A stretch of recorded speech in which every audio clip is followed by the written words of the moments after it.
Wow, it's so dark. Um, I didn't think about what I was gonna say before I started this, but I have been overwhelmed, with getting here and with getting the kids into the lobby, and then figuring it out from there how to keep things somewhat calm enough, or keep it from going out of control enough. And one thing that's really been hitting me hard, I realized this yesterday.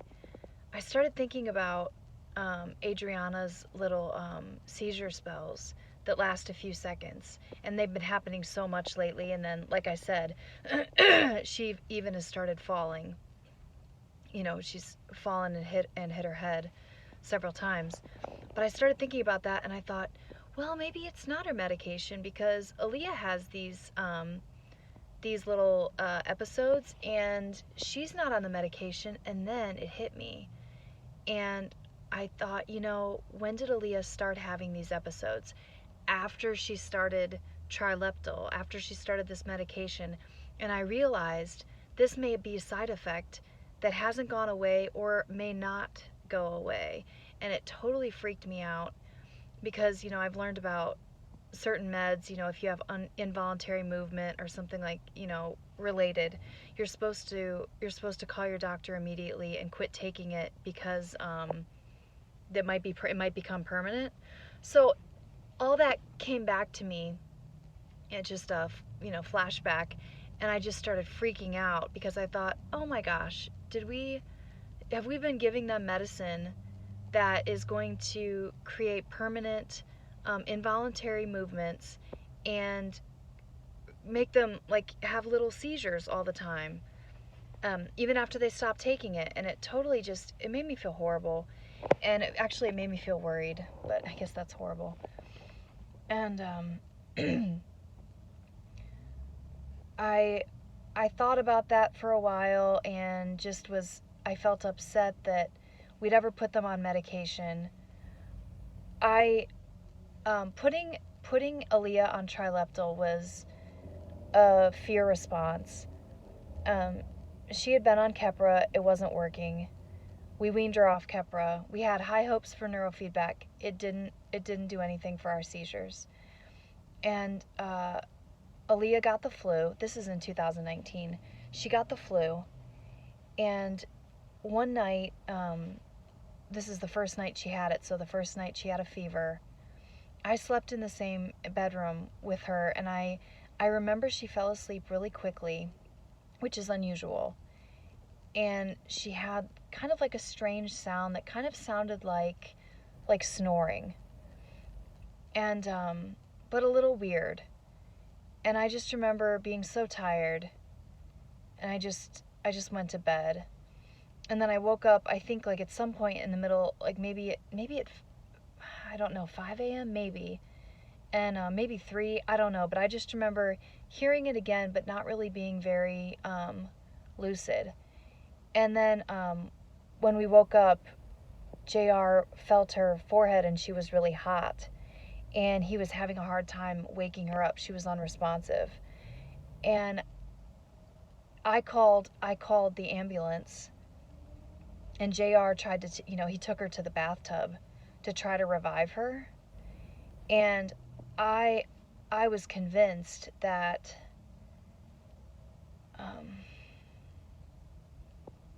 like, that not taking the sound seriously was, that I was responsible for her death, or I was convinced that she was either going to die, because I didn't know about the flu, so I just was like, did she just have a seizure all night long?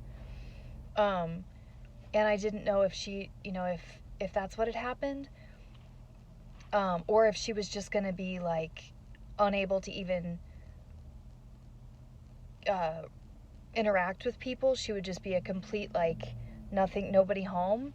And I felt very much like it was my fault. And I remember JR wasn't getting good reception at the hospital, and I just thought he wasn't calling, he wasn't answering because something horrible was happening, and it was the kind of like a code red type situation.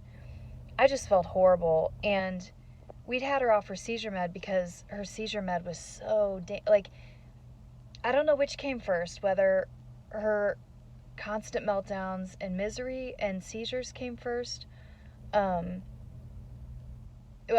whether the Keppra caused that, or whether something in her changed and it didn't mesh well with the Keppra, because it didn't happen right away when she started the Keppra. It happened like 10 months in. So I guess I'm just questioning, was it the Keppra that suddenly started interacting with her wrongly, or was it her body that changed and then it no longer was compatible? I guess it really doesn't matter. But regardless, it was horrific. It was horrible. And when we weaned her off it, things started getting better, but they never really returned to normal. And where was I going with that? And oh yeah, the paramedic, I remember him asking me, what's her seizure med? Is she on a seizure med? And I said, no. And I just remember him looking at me kind of like I was crazy. But I mean, he wasn't a jerk, but I just got that feeling, and maybe it was just me judging myself, but I felt it. And but these, after that, I just felt incredibly horrible. I felt it was horrifying. And turns out, she had the flu. She was in the hospital for a few hours. They gave her Tamiflu and Ativan to help calm her down. She was fine in a couple days, but I moved heaven and earth to get her on another seizure med, not Keppra, because they wanted to do that one, and didn't seem to understand why I wouldn't just go back to Keppra. And just like, I just sometimes wish people understood what medication can do to a sensitive child. I mean, I guess any child could have a bad reaction to these very strong meds, but I wish people could have lived or just walked in our shoes, because everybody in the family was to their breaking point. At least I was. At least Aaliyah was. I got to the point where I was crying all the time. Aaliyah was absolutely miserable. She was all, she couldn't think straight. She couldn't function. She was aggressive and just meltdowns all the time, constant. So I just wish people understood sometimes the fact that medication can make things worse, can actually make things, she started having more seizures on that med. But anyways, I fought to get her on Trileptal. I was just like, no, we're not doing Keppra. I don't want to put her on a medication that seemed to destroy her, to destroy her personality and her ability to enjoy life. I'm not interested in doing that. So they got Trileptal. I remember it was so hard to get it at the pharmacy. I remember that they were looking all around for it, and they couldn't find it in liquid form. So eventually we went to the pills. But I just remember how desperate I was to get a hold of this Trileptal, and how I thought it was just going to solve things, and really the only thing it solved was giving me a temporary peace of mind, because it did not help Aaliyah's seizures, and it's possible that it's created lifelong side effects of involuntary movement and mini seizures, and potentially losing consciousness every so often. And Adriana's like falling over, hitting her head. And I hate medication. I hate what it does. I hate that it's one of the few things that is available. And I know it does help a lot of kids. I know it does help a lot of people who really need it. So but it's just personal. It's just how I feel because of what we've been through.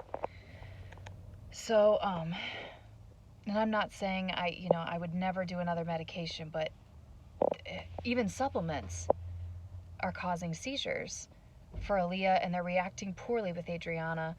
And last night I just had to pray, because I wanted to freak out, and I just had to pray, God, this doesn't surprise you.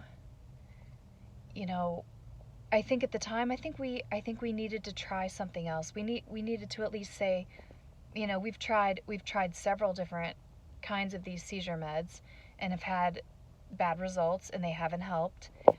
Because I think it definitely helps when we're explaining to people such as the school nurse or the neurologist or, you know, any number of professionals why Aaliyah is not on medication. It's nice to be able to say that we've tried at least two, but I tell you, I hate the fact that there could be lasting damage. But I was praying, God, I know you're not surprised by this. I know you know that you knew this was going to happen, and it will be what it will be, and you can use it for good, and you can certainly turn this around and help their minds to heal and their brains to recover and things to make a good turnaround. And that helped. It helped praying, because I know that God knows. I know He's showing us things in the time that He wants us to realize it. If He wanted me to realize this 6 months ago, I would have realized it 6 months ago. So it made me feel more confident, and it made me feel like I'm not alone, and it's going to be okay. We're just doing our best. But I have lowered Adriana's medication just to 3/4 of the pill. She takes it morning and night, so I give her 3/4 in the morning, 3/4 at night. And I've noticed she's going to bed better. She's going to bed well. Another side effect of this med is difficulty eating, or loss of appetite. So that's, I mean, she has no appetite. Everything has to be spoon-fed to her with difficulty. So I think it's clear that this medication is having a very powerful effect on her. And I just didn't realize what's been going on. And that's the thing. Where somebody might be taking that med and having those symptoms, they might immediately assume, oh, it's the med.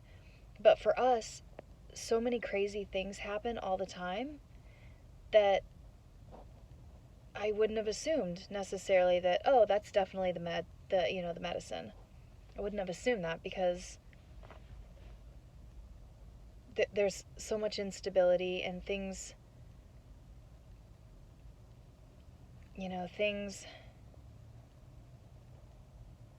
often come up that I don't understand, and that I can't place an origin for or a reason for. What's really frustrating is, but this isn't a direct cause and effect. I can't say it this clearly, but this is how I feel. But I feel like nothing blew up. All this stuff blew up after Aaliyah started her seizure med. I know I can't make a quick and easy cause and effect. This could have very well happened, and I think it probably would have, even without it, behavior-wise and the struggles she faces.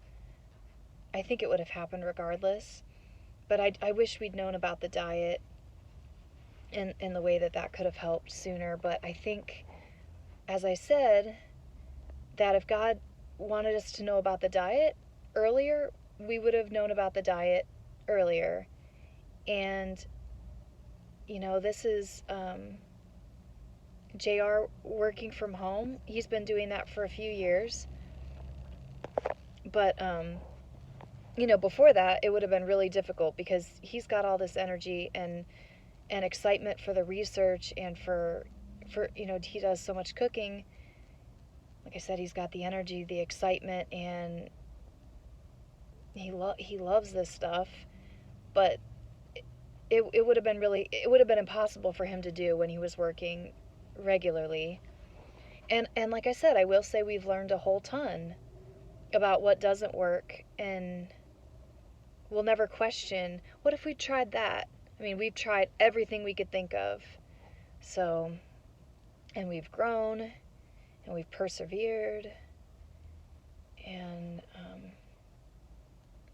here we are. Here we are. So I guess that's all that's on my mind. How did I even get there? I guess I'm losing my train of thought. I guess I was just talking about the things that Aaliyah and Adriana are going through with those seizure moments, and we'll just have to keep going and see what happens, and do our best and keep trusting God for the outcome. But I do believe that there's healing and restoration, and I do believe that God is walking with us, and I do believe that He has good plans for the kids, for both kids. I do believe that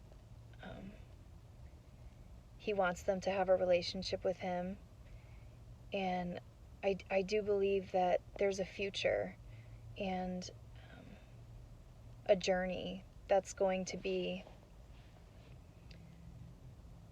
full of hope and full of challenges, but also, like I said, I think He's going to restore a lot of the losses we've taken, the hits and the losses that we've taken. And it's just a gut feeling.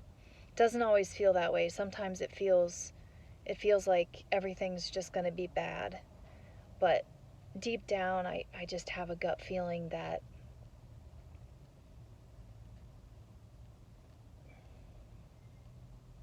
God has good things in store.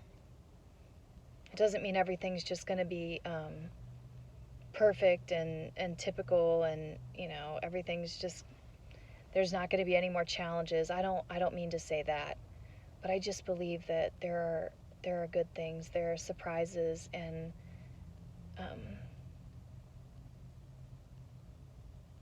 exciting things, dare I say, in store. But yeah, it's good to keep hope alive. And that's it.